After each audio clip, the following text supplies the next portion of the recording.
Gabrielle Miehle. The canvas.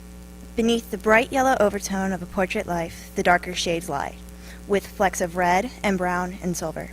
Greatness overall, with flaws in texture and chips, shades and sparks. A jolly laugh accompanied by a warm smile. The heat and steam arose from the boiling pot, the scraping of a wooden spoon as the sauce moved around its heated confinement. Outside, reality was cold and monotone.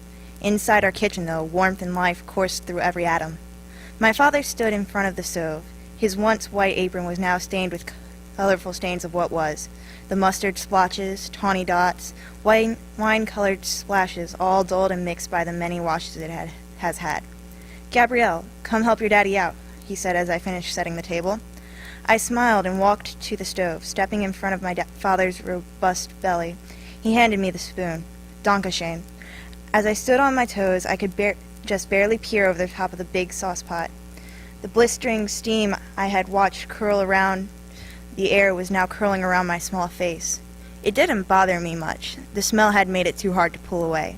It was a sweet smell, but it was a trick of its own device. The sauce itself wasn't sweet. It had more of a tomato and herb-like taste. My dad had grabbed the other pot and filled it with water. He came and placed it on the coiled burner next to the sauce. I glanced at the ticking clock, time hanging above our heads. Snap! The dry pasta fell into the boiling water. "I'm home," a tired female voice called as the door opened, and my mother appeared with a cold gust of wind. As per routine, my father kissed my mom's cheek. "How was your day?" he asked in a tenor voice. The question was asked in an almost robotic manner. I continued to work on my given task as they dove into a conversation on their days at work. "It can't be any better than usual." My mother's voice had a sharp edge to it.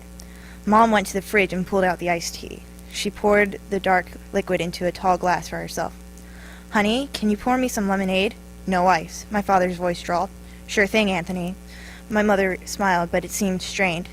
"Mommy, can I have some milk?" I asked before she closed the door. She nodded and poured the drinks. "Dinner's done, I think," I said aloud enough to be heard. Dad came over and checked on it, nodding. "Come and eat." Dad filled his own plate with pasta, as well as my own. Mom got her own food. The pasta was painted red as the homemade sauce was ladled onto it. We ate in a seemingly comfortable silence for about a minute before I went into a retelling of my day's events. As I talked, my mother grinned when appropriate. My dad chuckled.